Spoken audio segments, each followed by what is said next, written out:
Sors de cette putain de voiture, négresse. On va te montrer comment on traite les voleurs dans cette ville. Hurla l'officier en plaquant la femme noire contre la BMW, sans savoir qu'elle-même détruirait leur carrière. La chaleur de l'après-midi plombait l'asphalte. Au loin, on entendait le rugissement d'un moteur. C'était une BMW noire. Elle glissait le long de l'avenue Franklin. Au volant, Clara Menet, 42 ans, juge au tribunal supérieur de l'État.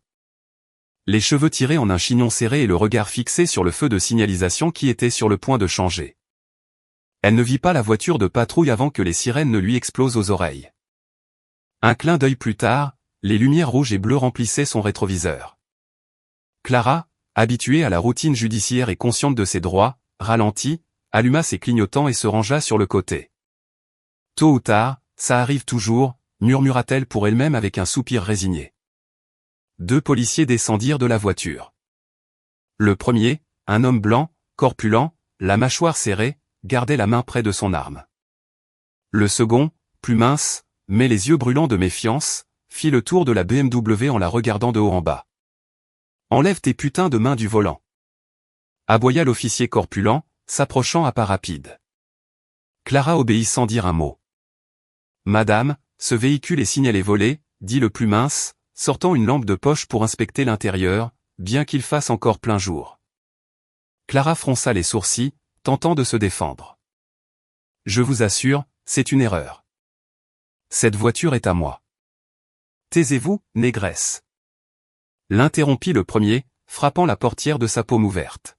« Ne parlez pas avant qu'on vous le dise. » Le cœur de Clara commença à battre plus vite, non pas tant par peur que par une rage de voir comment on la traitait sans même prendre le temps de demander les papiers de la voiture. À ce moment-là, elle remarqua comment le plus mince se penchait pour regarder à l'arrière, où des documents judiciaires se trouvaient encore dans une chemise. « Ne bougez pas !»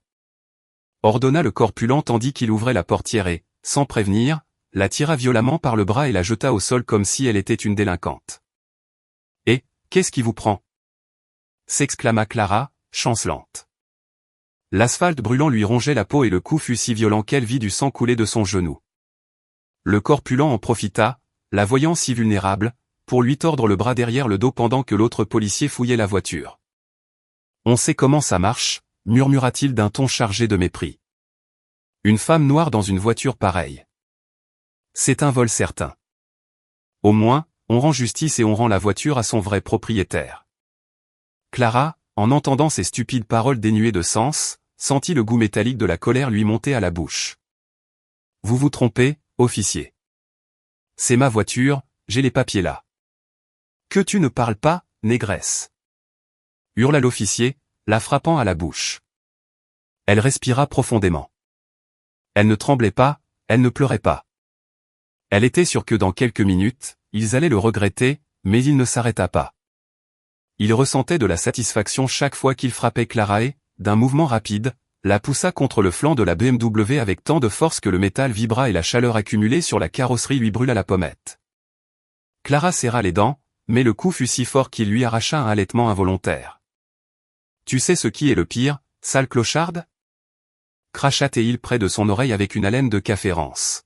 « C'est que les gens comme toi croient toujours qu'ils peuvent s'en tirer, mais ils finissent toujours par tomber comme les animaux qu'ils sont. » La pression de son avant-bras contre le dos de Clara lui faisait craquer l'épaule, causant une douleur insupportable, mais elle parvint tout de même à parler. « Des gens comme moi » demanda-t-elle à voix basse, supportant la douleur et essayant de tourner le visage. L'officier corpulent sourit de côté, une grimace qui n'avait rien d'amical. « Tu sais d'où tu viens. Des quartiers où l'odeur de marijuana est plus forte que le pain frais, où tout le monde apprend à voler avant de lire. » Clara sentit le sang lui marteler les tempes. « Vous n'avez aucune idée de ce que vous dites. »« Oh, bien sûr que si, » répliqua-t-il en la poussant encore plus contre la voiture. La chaleur du métal et la pression sur son visage la faisaient se sentir piégée comme dans un four. « Et je vais te dire autre chose. Quand on en aura fini ici, tu vas passer de nombreuses années enfermée et crois-moi, là-dedans, ils ne te feront pas de cadeaux. » L'autre agent leva une enveloppe scellée qu'il avait trouvée sous le siège. « Regarde, c'est sûrement de l'argent ou des preuves d'un autre vol. »« Tu vois ?» dit le corpulent en lui serrant encore plus le poignet. « tu n'es qu'une autre voleuse chanceuse. Et aujourd'hui, ta chance est finie. Clara respira profondément, sentant la rage comme un fer rouge dans la poitrine. À l'intérieur, quelque chose se tendit, comme une corde sur le point de rompre. Le corpulent la maintint prisonnière contre la portière, sa respiration lourde lui frôlant l'oreille. Clara pouvait entendre le cliquetis métallique des menottes lorsqu'il les ouvrit d'un mouvement lent, savourant presque l'attente. « Tu vas regretter chaque seconde de ta vie, femme, dit-il, traînant les mots comme une menace visqueuse. Ici, tu n'es pas dans ton quartier, c'est moi qui commande. » Clara tourna à peine la tête, juste assez pour qu'il voie la froideur dans ses yeux. Il n'y avait pas de peur, et cela sembla l'irriter encore plus. « Tu te crois très maligne, n'est-ce pas ?» Continua-t-il en la poussant avec sa hanche pour l'immobiliser. « Mais j'ai vu des centaines comme toi, toutes finissent pareilles, pleurant, demandant pardon et signant des aveux que personne ne remettra en question. » L'agent mince, agenouillé près du siège passager, sortit un petit étui en cuir, il l'agita comme un trophée. « Ça a l'air cher, ce n'est sûrement pas à toi. » Le coup vint sans prévenir, une poussée sèche contre la tôle qui lui arracha un gémissement de douleur. Le parfum de la peinture et le métal chaud se mélangeaient au goût amer de l'humiliation.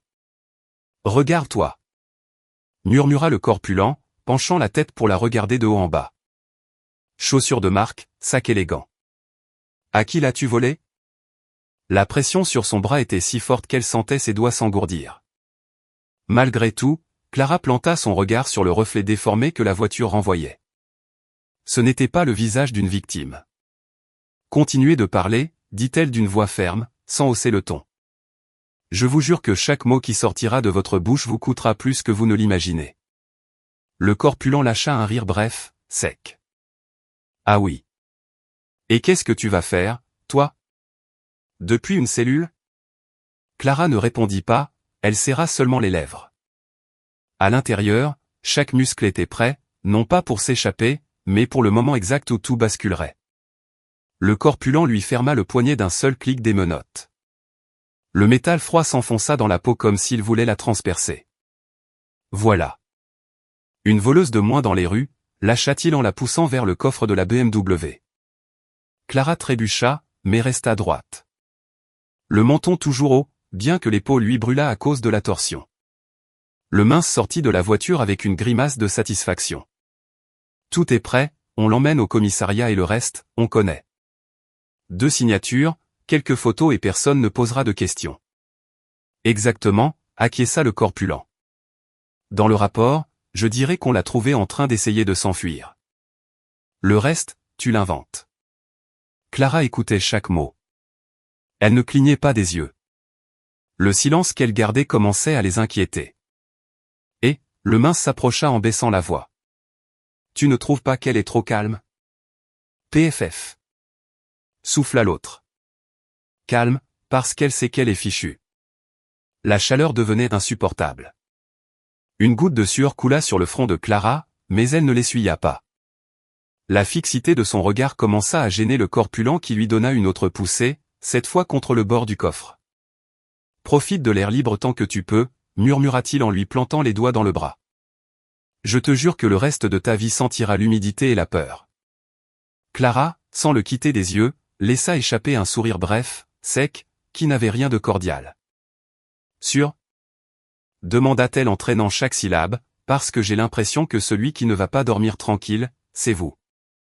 Pour la première fois, le corpulent cessa de sourire. Le corpulent cligna des yeux, mal à l'aise. Il n'avait pas l'habitude que quelqu'un, et encore moins quelqu'un avec les poignets menottés, lui parle ainsi. « Qu'est-ce que tu insinues, bon sang ?» grogna-t-il, essayant de retrouver son ton menaçant. Clara inclina à peine la tête comme si elle l'évaluait. « Que vous avez commis la pire erreur de votre carrière et que vous ne le savez même pas encore. » Le mince fit un pas en avant, tendant les épaules. « Arrêtez vos petits jeux. On va vous faire monter dans la voiture de patrouille. » Et non, l'interrompit Clara avec un calme qui semblait impossible. « Vous ne ferez rien tant que vous n'aurez pas écouté ce que j'ai à dire. » Le corpulent lâcha un rire nerveux, mais ses mains ne la retenaient plus avec la même force. « Et pourquoi je vous écouterais ?» Clara profita de cet instant pour se redresser, les obligeant à la regarder de face. Sa voix, grave et posée, coupa l'air chaud entre eux. Parce que chaque seconde que vous continuerez cette farce vous coûtera plus que tout ce que vous possédez. Il y eut un silence étrange. Le mince échangea un regard rapide avec son collègue, essayant de lire ce qu'il ne comprenait pas. « Écoute, négresse, dit le corpulent, mais sa voix n'était plus aussi ferme. Je ne sais pas ce que tu crois que, taisez-vous. Le coupa Clara, sans hausser le ton, mais avec une autorité qu'aucun n'attendait. Le corpulent resta immobile, comme si ce seul mot lui avait mis un poids sur la poitrine. Clara fit un pas en avant, s'approchant suffisamment pour qu'il puisse voir l'éclat glacé dans ses yeux. « Je vais vous donner une chance, murmura-t-elle. Une seule. » Le mince avala sa salive. « Une chance ? Pourquoi faire ? Pour vous arrêter avant que vous ne détruisiez votre vie. » Le corpulent serra la mâchoire, mais ne répondit pas. Quelque chose dans son regard commençait à révéler que, pour la première fois cet après-midi, il n'était pas sûr d'avoir le contrôle. Clara respira profondément. Ses poignets étaient toujours piégés, mais elle inclina légèrement la tête vers son sac, jeté sur le siège passager. Dans cette poche intérieure, il y a quelque chose que vous devriez voir maintenant. Le mince hésita. Le corpulent fronça les sourcils. Et qu'est-ce que tu crois qu'on va chercher ? Ton faux permis de conduire ? Non, répondit Clara d'un ton qui n'admettait pas de réplique. Ce n'est pas un permis. Après un instant de silence, le mince tendit la main et sortit un portefeuille en cuir foncé. En l'ouvrant, son expression changea. Là, se trouvait la carte d'identité officielle du tribunal supérieur avec sa photographie et son nom en lettres dorées. Clara Menet, l'utile d'un fil de voix. Juge Clara Menet, corrigea-t-elle. Le corpulent lâcha un rire court, faux, essayant de cacher la tension qui lui serrait la mâchoire. Ça ne prouve rien. N'importe qui pourrait falsifier. Finissez cette phrase et je vous jure que vous la réciterez devant le tribunal sous serment, l'interrompit Clara, lui plantant son regard comme un scalpel. Le silence devint pesant. Les deux hommes savaient ce que signifiait cette carte, mais aucun ne voulait le reconnaître à voix haute. Le mince fut le premier à baisser les yeux, évitant son regard. « Enlevez-moi les menottes, ordonna-t-elle. Le corpulent ne bougea pas. « J'ai dit, enlevez-moi ces putains de menottes. » Les clés tintèrent. Un clic métallique et Clara retrouva sa liberté. Elle se frotta le poignet marqué par le métal, mais sans les quitter des yeux. « Messieurs, dit-elle en ajustant sa veste. Je ne vais pas crier. Je ne vais pas appeler un supérieur. Non, pas encore ? Demanda le mince, tentant un geste de moquerie. Si, parce que chaque poussée, chaque mot que vous m'avez dit, chaque insulte, vous les réentendrez, sourit-elle, mais sans chaleur. Seulement cette fois, ce sera en mon nom, lors d'un procès, et croyez-moi, il n'y aura pas de rue déserte pour vous sauver. Elle passa entre sans qu'aucun n'osa l'arrêter. Elle ouvrit la portière de la BMW, s'assit au volant et démarra sans regarder en arrière. Ce n'était pas nécessaire. Elle savait déjà que leur visage tendu et moite serait facile à se souvenir quand viendrait le moment de tout faire payer. 8 mois plus tard. Au commissariat, l'air sentait le vieux café et la sueur enfermée. Le corpulent Ryan Cooper était avachi sur sa chaise avec les bottes sur le bureau. Le mince Mark Ellis signait quelques rapports sans grand intérêt. « Je te l'avais dit, mon frère, » dit Ryan en soufflant sur son café avant de le boire. Cette négresse n'était rien. Si elle avait pu, elle nous aurait déjà fait quelque chose. Mark sourit, mais pas entièrement. Il y avait quelque chose dans ses souvenirs qui ne s'effaçait pas. Ce regard qui n'était pas de la peur, mais celui de quelqu'un qui savait exactement ce qu'elle allait te faire. Tôt ou tard, une notification interrompit le calme. Citation à comparaître. Affaire de violence policière. Ryan pouffa. Encore un idiot qui veut se faire passer pour une victime. Allez, nous en finirons en 10 minutes. Tribunal de comté. 10h32. L'écho des bottes sur le sol de marbre résonna tandis qu'ils entraient. Et puis ils la virent à la barre, avec sa robe de juge qui tombait comme une ombre imposante.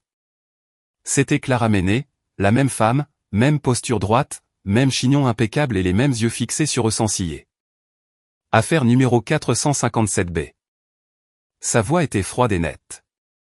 Les accusés, les officiers Ryan Cooper et Mark Ellis, sont présents. Le cœur de Mark cogna contre ses côtes. Ryan avala sa salive et serra les poings sous la table. Clara commença l'audience sans hâte. Elle leur demanda de raconter les faits. Ryan prit la parole. Votre honneur, le suspect s'est comporté de manière menaçante.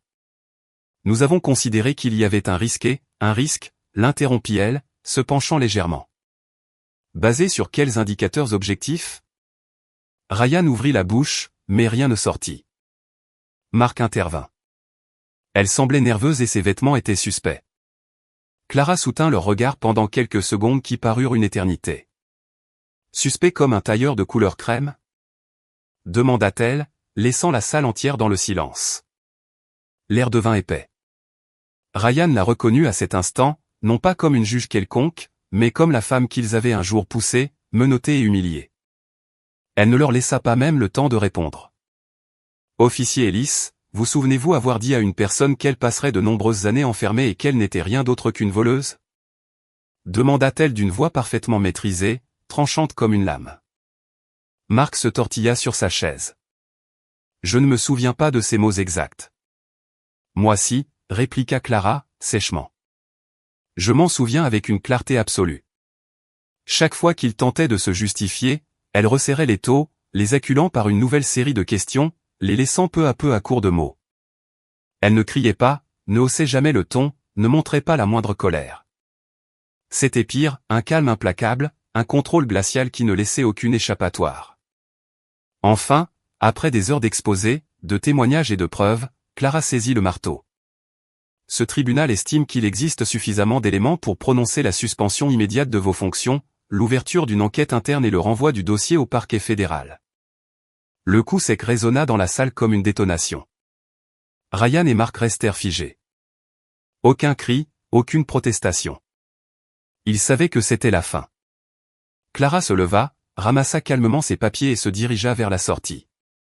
En passant près d'eux, elle s'arrêta juste assez longtemps pour murmurer. Chaque coup, chaque mot, chaque humiliation revient toujours. Puis elle quitta la salle, sans un regard en arrière. Ryan et Mark la suivirent des yeux, mais ne prononcèrent pas un mot. Ils savaient que, depuis cet après-midi brûlant dans la rue, elle avait décidé que ce jour viendrait et il était venu. 3 mois après le procès, une pluie fine tombait sur le trottoir. Ryan Cooper et Mark Ellis marchaient les mains dans les poches, sans uniforme, sans insigne, sans but. La suspension s'était muée en licenciement définitif. Leurs économies s'étaient évaporées en frais d'avocat et en dettes. Ils n'étaient plus les officiers Cooper et Ellis, seulement 2 hommes au visage marqué par la fatigue et aux noms irrémédiablement entachés. Au coin de la rue, le ronronnement discret d'un moteur attira leur attention. Une BMW noire s'immobilisa près du feu rouge.